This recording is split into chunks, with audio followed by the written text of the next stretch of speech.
Welcome to Mzansi Uncovered, bringing you trending South African stories daily. Please subscribe for daily updates.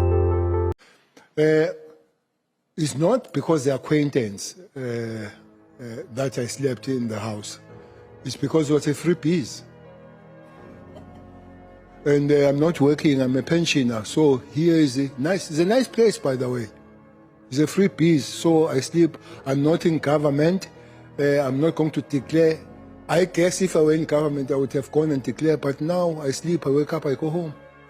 So if, let's call someone like Ralph Stanfield said to you, go and stay in my house in Constantia for free. Who is that? You know exactly who it is. Stanfield? Yeah. I don't know him. You know him, you spoke about him in the media several times. I've heard of him, I don't know him. I've seen Matlala, I didn't hear about him only. No, but you're playing with words now. The point is, if he comes to you, you're an acquaintance, and he says to you, you can stay in my house, would you do it? Chairperson, I'm sorry, he says time to tell me to shut up this time. So, I'm not playing with words, I'm giving an answer. I'm giving an answer. I'm not playing with words. So maybe playing with words, I'm talking the wrong English, and I don't hope to move to Zulu so that I speak straight. But I'm explaining to say, having met you and having read about you are two different things.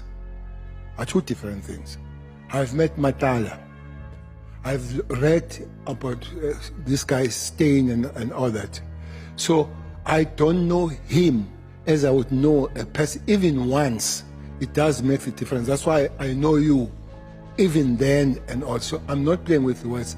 I'm really trying to explain. If you feel I'm playing with the word, with words, I hope I'll speak better so that what I'm saying is clear, Honorable Member. Breaking the stories that matter. Please subscribe for daily updates.